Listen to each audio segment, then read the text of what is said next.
আমরা যারা মানুষে গরু কুরবানি দিয়ার বা ছাগল কুরবানি যে জিনিসও কুরবানি দেখুয়া কুরবানি দিতে সময় কিছু মানুষ আইন গরু খাটিয়া দিতা কুরবানির জানোয়ার খাটিয়া বাঠিয়া দিতা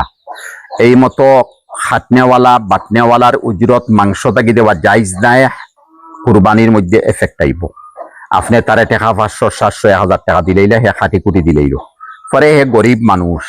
আপনি আপনার বাটটাকি দেন মিসকিন তাকি দেন আত্মীয় তাকি দেন দিতে আসিল অন্যরে 1 কিলো মাংস এরে 5-7 কিলো দেখুয়া না এ গরিব মানুষ আসে উয়াম্মা করি আইছে তোমারও নয় গরু জব করতে করিয়া তার উজরত দিয়া বাকি উপর ইঞ্চি আপনি ফাজিল দিতে পারবা 2 নম্বর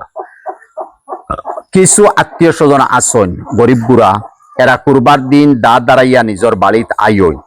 আইয়া হইন আমরা কোনো উজরত নিতাম করি আইছি না সারা বৎসর আমরা আজিরা খাম করিয়ার আর মাংস খাইছি গরিবানা সুরতে আজকে আইসি কুরবানি জানোয়ারটা হালাল করতাম খাটা বাটা স্বাদ দিতাম সাবর খামো শরিক হইতাম আমরা কোনো উজরত নিতাম নাই এই মতো যদি কোনো মানুষের নিয়ত করি আইছে আর আপনারও নিয়ত তাকে হইলেন আল্লাহর ফজল আমি ইলা করি যদি হইলেন বলে ভাই কোনো উজরতর উপরে দিতাম নাই আমি আমার উজরত নিবার 1500 নেও গিয়া বাকি কোনো উজরত না বলে না অতও নিতাম না বলে তাহলে এখলাসের উপরে তুমি কুরবানি জানোয়ার খাটো বাটো আমি তোমার তান মাংস দিতাম না বলে দিতাম না ও এখন খাটা বাটার শরীক কুয়া পরে আপনি এহসান করিয়া আপনার ভাই বন্ধু বিরাদর আপনারা আছেন এহসান করিয়া আপনি এর কিছু মাংস দেখো না বেশ করি মানে ইন্নামাল আমালু বিন্নিয়ত তারও নিয়ত বড় সহি করি করতেই বার হইছে সারা বছর আজিরা করি আইজকিতে আজিরা করতাম কুরবানির জানোয়ারের উপরে কি সুন্দর মাতমাতের মানুষে আলহামদুলিল্লাহ এই মতো গরিবর নিয়ত যদি ইলা সহি থাকে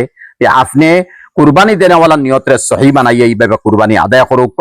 উজরতের উপরে তো মাংস দেওয়া হইতো না আপনি ফাললে কিছু বেশ করিয়ে দিলেও আত্মীয় হিসাবে গরিব মানুষ হিসাবে